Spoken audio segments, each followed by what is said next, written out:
মালদায় ব্যবসায়ী কন্যা খুনের ভয়ঙ্কর ঘটনার রেশ এখনো কাটেনি। এই ঘটনায় অভিযুক্ত মাদকাসক্ত ছিল বলে দাবি ছিল স্থানীয় বাসিন্দাদের। এই পরিস্থিতির মধ্যে ইংরেজবাজার এলাকায় একের পর এক কখনো শিশু নিখোঁজ, কখনো গৃহবধূ নিখোঁজ, কখনো মাদকাসক্তদের তাণ্ডবের মতন একের পর এক ঘটনা ঘটেছে। মাদক কারবারির তাণ্ডবে অতিষ্ঠ ইংরেজবাজারবাসী। খোদ শাসক দলের নেতারাই স্বীকার করছে মাদক কারবারিদের নিয়ন্ত্রণে আনা খুবই মুশকিল হয়ে গিয়েছে। পুলিশের তৎপরতা আরো বাড়ানো প্রয়োজন। বিরোধীরা সরাসরি অভিযোগ তুলছে জেলা প্রশাসনের বিরুদ্ধে। এই পরিস্থিতির মধ্যে আতঙ্কিত ইংরেজবাজারের বাসিন্দাদের একাংশ। ভারত বাংলাদেশ সীমান্ত, অন্যদিকে বিহার ঝাড়খণ্ড সীমান্তের সুযোগ নিয়ে চলছে এই কারবার। আতঙ্কিত শহরবাসী।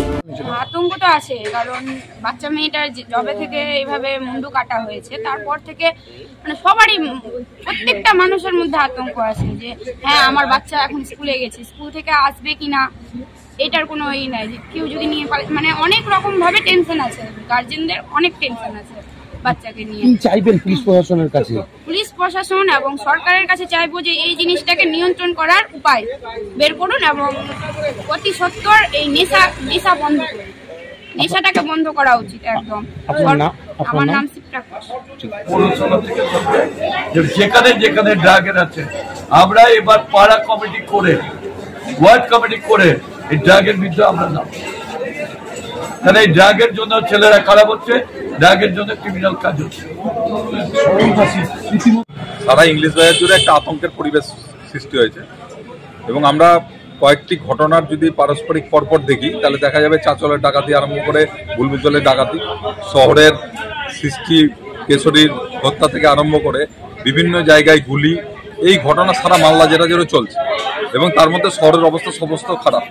কারণ এই যে সৃষ্টি কেশরীর ঘটনাটা মানুষের মনে একটা বিশেষভাবে এফেক্ট করেছে এবং শহরে মহিলাদের নিরাপত্তা নিয়ে সকলের মনেই কিন্তু একটা সংশয়ের সৃষ্টি হয়েছে এবং পুলিশ যেভাবে তার অ্যাকশন করছেন তাতে কিন্তু মানুষ স্যাটিসফাইড না, পুলিশের উপর ভরসা মানুষ করতে পারছে না এবং স্বাভাবিকভাবে বিভিন্ন সোশ্যাল সাইডে বিহারের কিছু মাফিয়াদের আমরা দেখছি কিছু কিছু জায়গায়, মানে মানুষ একটা আতঙ্কিত, মহিলারা আতঙ্কিত হয়ে পড়েছে। পুলিশের ইমিডিয়েট উচিত প্রশাসন পুলিশ মিলে বসে এই যে সার্বিক অবস্থাটা, মানুষের মানসিক যে অবস্থা, ভয়ের যে অবস্থা, যে আশঙ্কাজনক অবস্থা, সেই অবস্থাটাকে আতঙ্কের থেকে মানুষকে রক্ষা করার জন্য কিছু স্টেপ নাও।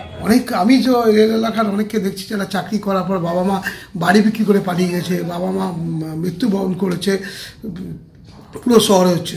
তো এইভাবে মিছিল মিটিং করে কিচ্ছু হবে না। দেখা যাবে যে ওই মিছিল মিটিংয়ের মধ্যে অনেক ড্রাগ বিক্রেতাও আমাদের মিছিলের পিছনে থেকে ছবি বের করে দিয়ে ওই ছবিটা দেখাচ্ছে এবং আমার কাছে অনেক এরকম জানি, অনেকে ড্রাগ বিক্রি করতো, ড্রাগসের ব্যবসা করতো, তারা আমাদের তৃণমূল কংগ্রেসের নেতাদের সিপিএমের নেতাদের সাথে ছবি তুলেও বাজারে ছাড়ে। তো এক্ষেত্রে আমার মনে সচেতনতা বাড়াতে হবে।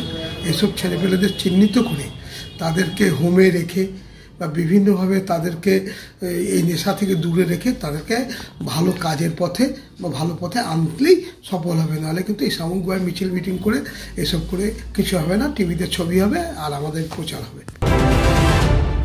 Bureau report, news for Bengal. কম খরচে সাধারণ মানুষের একমাত্র ভরসা রাজ্য সরকারের সুফল বাংলা স্টল। এখানে চাল, আটা, কালো চাল, মাংস থেকে শুরু করে সমস্ত রকম শুকনো খাবার পেয়ে যাবেন অন্য বাজার থেকে কম দামে। এছাড়াও রাজ্যের অন্যতম আকর্ষণীয় সুন্দরবনের মধু পাবেন আমাদের স্টলে। তাই আজই আসুন সুফল বাংলা স্টলে। আমাদের ঠিকানা মালদা কালেক্টর বিল্ডিংয়ের বিপরীতে অথবা শুভঙ্কর শিশু উদ্যানের পশ্চিম গেটের সামনে, মালদা। যোগাযোগ নম্বর 8001574145 অথবা 9733179825। This channel does not promote or encourage any illegal activities. All contents provided by this channel is meant for educational purpose only.